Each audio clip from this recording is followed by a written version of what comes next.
اعوذ باللہ من الشیطان الرجیم بسم اللہ الرحمن الرحیم اللہم صل علی محمد وآل محمد وعجل فرجہم۔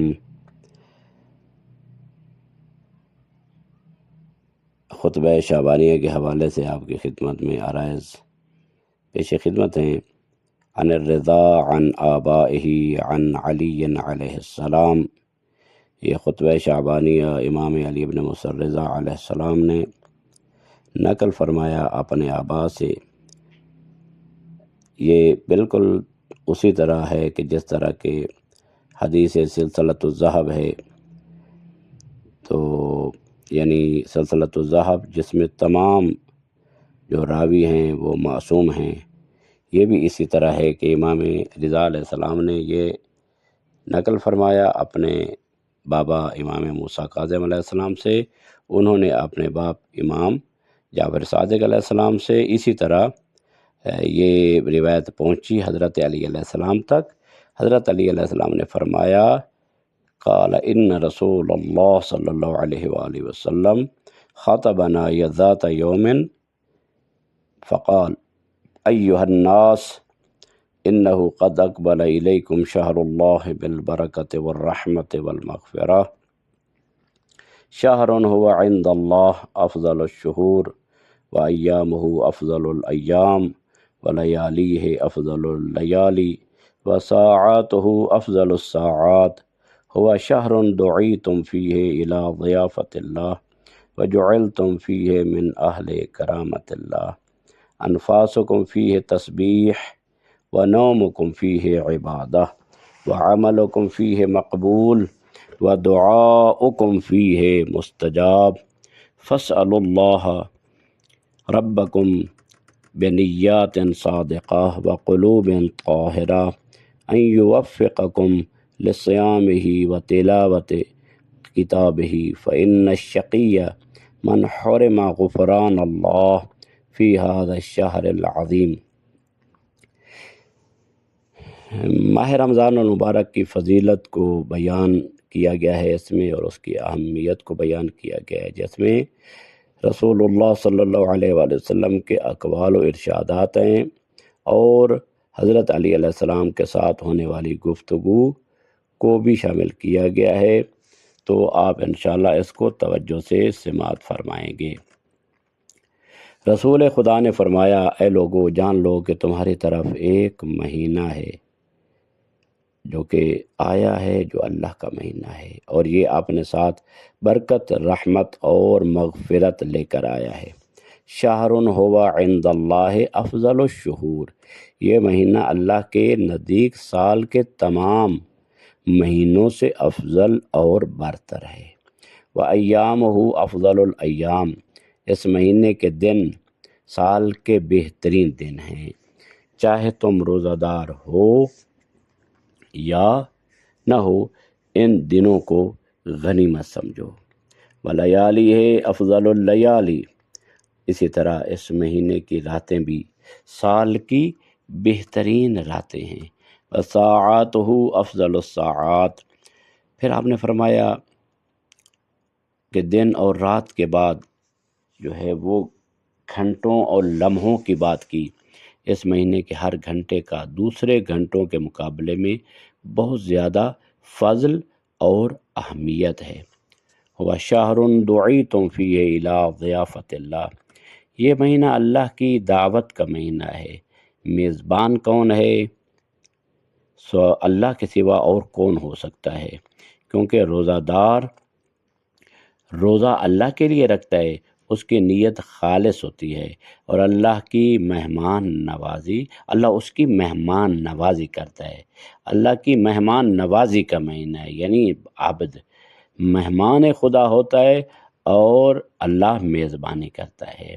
انفاسکم فیہ تسبیح، یعنی انفاسکم فیہ تسبیح، اور اس میں اور بھی تذکرہ کیا گیا، وَجُعِلْتُمْ فِيهِ مِنْ أَهْلِ كَرَامَةِ اللَّهِ، تم اس مہینے میں اللہ کی کرامت والے بن جاتے ہو، یعنی تم کریم، اور جس طرح کہ خدا کریم ہے تو خدا اپنے بندوں کو بھی کرامت عطا کرتا ہے، بزرگی عطا کرتا ہے۔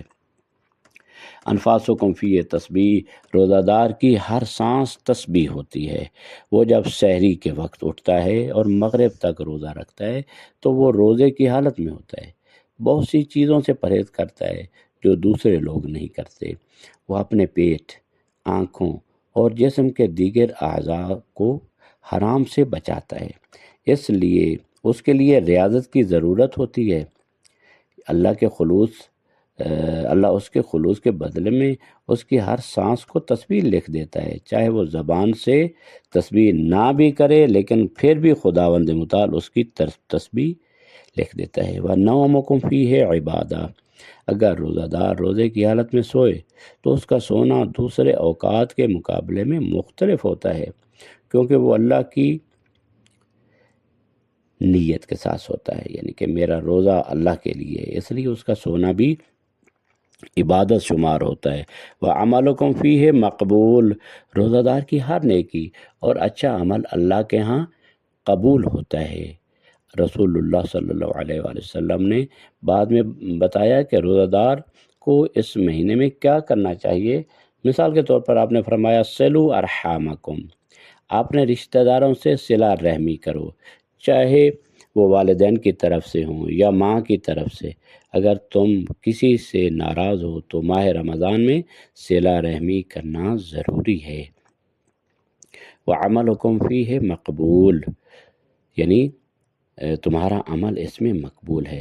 صلہ رحم بھی ایک نیک عمل ہے جو تم کرتے ہو۔ روزہ تمہیں صلح و آشتی کی طرف لے جاتا ہے، تم ایک روحانی اور الہی ماحول میں ہوتے ہو اور تمہارے دل میں کسی کے لیے کینہ نہیں ہو سکتا ہے۔ ایک بار رسول اللہ صلی اللہ علیہ وآلہ وسلم کے پاس ایک عورت غیبت کر رہی تھی، بد زبانی کر رہی تھی۔ رسول خدا صلی اللہ علیہ وآلہ وسلم نے فرمایا اسے کھانا لے کر دو تاکہ وہ کھائے۔ وہ کس طرح کا روزہ رکھ رہی ہے؟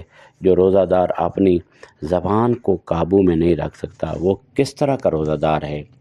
لہذا روزہ فقط کھانے پینے کا نہیں ہے، بلکہ دیگر جو گناہ ہیں جو روح کو خراب کرتے ہیں، کیونکہ روزے کا تعلق انسان کی روح کے ساتھ ہے، انسان کے قلب کے ساتھ ہے۔ لہذا جو چیزیں انسان کے قلب کو خراب کرتی ہیں وہ کیا ہوتی ہیں؟ وہ گناہ ہوتے ہیں۔ غیبت ہے، چغلی ہے، حسد ہے اور اس قسم کی جو گناہ ہیں، رذائل اخلاقی جو ہیں، یہ انسان کی روح کو خراب کرتے ہیں، اور روزے کا تعلق بھی روح سے ہے۔ تو یہ کیسے ہو سکتا ہے کہ پھر روح خراب بھی ہو اور اسی میں روزہ بھی ہو؟ تو یہ بہت مشکل ہے۔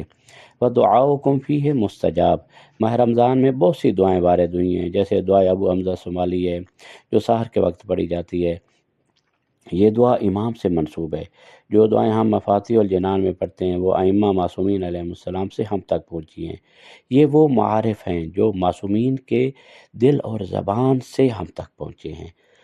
جب ہم اور تم سب مل کر ان دعاؤں میں غور کرتے ہیں تو ہمیں ہر چیز ملتی ہے، اخلاق، احکام، عرفان، فلسفہ اور علوم الہی۔ روزہ دار اس مہینے میں دعا کرنے والا ہوتا ہے اور اللہ اس کی طرف توجہ دیتا ہے اور اس کی دعا قبول کرتا ہے۔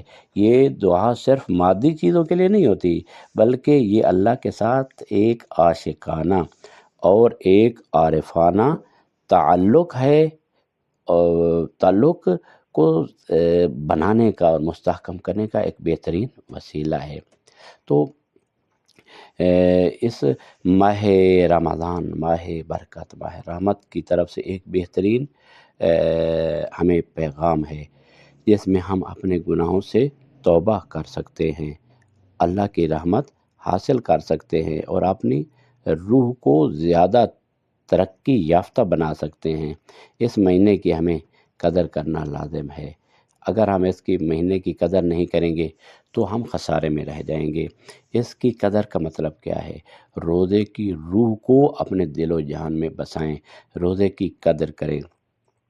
اس ماہ مبارک میں زیادہ سے زیادہ عبادت کریں، تلاوت قرآن مجید کریں اور دعا میں مشغول رہیں، کیونکہ اس مہینے میں ایک آیت کا ثواب ختم قرآن کے برابر ہوتا ہے، اور دعا کرنا ظاہر ہے کہ دعا اللہ کا حکم ہے، اللہ کا آرڈر ہے، اور اللہ کے حکم کی پابندی ضروری ہے کہ اگر خدا خود فرماتا ہے ادعونی استجب لکم، اے میرے بندے مجھے پکارو میں تمہیں جواب دیتا ہوں۔ اور اللہ سے زیادہ قریب کون ہے ہمارے کہ جو ہماری دعا کو سنے؟ خود ائمہ طیبین و طاہرین جو ہیں وہ اپنی دعاؤں میں پروردگار عالم کو پکارتے ہیں، انت المالک و انا المملوک وانت الرازق و انا المرزوق، تو مالک ہے میں مملوک ہوں، تو رازق ہے میں مرزوق ہوں، تو محیی ہے میں میت ہوں، تو مارنے والا ہے میں مرنے والا ہوں، تو زندہ ہے، حی ہے، قیوم ہے، اور تمام خزانے تیرے قبضہ قدرت میں ہیں۔ لہذا خداوند متعال سے دعا ہے خدا ذوالجلال ہمیں اس مہینہ کی برکتوں سے مالا مال فرمائے، اور ہمیں زیادہ سے زیادہ توفیق دے کہ ہم تلاوت قرآن مجید کریں اور تلاوت کو سمجھ کر تلاوت کریں۔ ائمہ طیبین و طاہرین جو ہیں وہ تلاوت قرآن مجید کرتے تھے، اور سمجھ سمجھ کر ٹھہر ٹھہر کر ورتل القرآن ترتیلا، آرام آرام سے قرآن کی تلاوت کیا کرتے تھے۔ قرآن خدا کی طرف سے ہمارے لیے ایک عظیم تحفہ ہے، قرآن خداوند متعال کی طرف سے ہمارے لیے ایک عظیم نعمت ہے، شکر ہے۔ امام خمینی فرمایا کرتے تھے کہ شکر ہے کہ اللہ نے ہمیں قرآن جیسی عظیم کتاب عطا کی ہے۔ باقی انبیاء کو بھی بعض کو کتابیں عطا کی گئیں، تورات، زبور، انجیل، لیکن قرآن ایسی کتاب ہے جو تمام کتب سماویہ کی سردار ہے، سید الکتب ہے۔ لہذا قرآن مجید جیسی کوئی کتاب نہیں ہے، قرآن مجید کی صورتوں جیسی کہ کوئی صورت نہیں ہے۔ ایسی صورتیں کہ جس میں سبع مثانی سورہ الحمد کو کہا جاتا ہے کہ جو 2 مرتبہ نازل ہوئی، اور لا صلاۃ الا بفاتحۃ الکتاب، اور جب تک یہ صورت نہ پڑھی جائے تو نماز نہیں رہتی۔ یعنی قرآن مجید کی تلاوت، اور انسان قرآن سے ہدایت حاصل کرنے کی کوشش کرے۔ مثلا جس طرح ایک نو مسلم پیغمبر کے پاس آیا اور عرض کی یا رسول اللہ آپ مجھے قرآن مجید کی تعلیم دے، تو پیغمبر اکرم نے ایک صحابی سے کہا جاؤ اس مسجد النبی میں آپ بیٹھ جائیں اور اس کو قرآن کی تعلیم دیں۔ تو جب انہوں نے تعلیم دینا شروع کی، ظاہراً سورہ زلزال ہے تو آخری آیت تک پہنچے، فَمَن يَعْمَلْ مِثْقَالَ ذَرَّةٍ خَيْرًا يَرَهُ وَمَن يَعْمَلْ مِثْقَالَ ذَرَّةٍ شَرًّا يَرَهُ۔ جب اس آیت تک پہنچے تو وہ آدمی جو ہے وہ وہاں سے اٹھ کر جانے لگا، تو وہ صحابی کہتا ہے کہ ابھی تک تو میں نے ایک سورت پڑھی ہے، آپ کیوں جا رہے ہیں؟ تو انہوں نے کہا کہ بس مجھے پتہ چل گیا ہے کہ جو کچھ میں کروں گا آگے دیکھ لوں گا، نیکی کروں گا یا برائی کروں گا، ذرہ برابر نیکی کروں گا آگے دیکھ لوں گا، ذرہ برابر برائی کروں گا آگے دیکھ لوں گا۔ وہ چلا گیا، تو رسول خدا صلی اللہ علیہ وآلہ وسلم کی خدمت میں صحابی نے عرض کی یا رسول اللہ وہ تو چلا گیا، ایک صورت میں نے پڑھائی اور وہ اس نے کہا کہ مجھے سمجھ آ گئی۔ تو پیغمبر نے فرمایا قد خرج فقیہن، وہ فقیہ بن کر اس مسجد سے گیا، اسے پتہ چل گیا کہ جو کام بھی میں نے کرنا ہے وہ خدا کے حضور میں کرنا ہے، محضر الہی میں کرنا ہے، ہر کام کا اللہ کے ہاں جو ہے وہ حساب کتاب ہے اور اللہ کو اس کا علم ہے۔ لہذا وہ فقیہ بن کر یہاں سے گیا، یعنی سمجھدار بن کر گیا۔ لہذا خدا ہمیں بھی توفیق عطا فرمائے کہ ہم قرآن مجید کو اس طرح تلاوت کریں کہ ہم اس کو اپنی رگ و پہ میں بسائیں، اپنی روح اور جان میں اس کو داخل کریں قرآن مجید کو، اور وہ اس طرح ہے کہ وہ اخلاق کے صفاتی اخلاق کو اپنے اوپر لاگو کرنا، اور اخلاق کا نمونہ بننا، اور رذائل اخلاقی کو اپنے آپ سے دور کرنے کا نام جو ہے وہ تزکیہ ہے، اور قرآن کی تلاوت کا جو اصل فائدہ ہے وہ یہی ہے۔ خداوند متعال سے دعا ہے خدا ذوالجلال ہمیں قرآن مجید کی تلاوت کرنے، عبادت کرنے اور صحیح روزہ دار بننے کی توفیق عطا فرمائے، آمین یا رب العالمین۔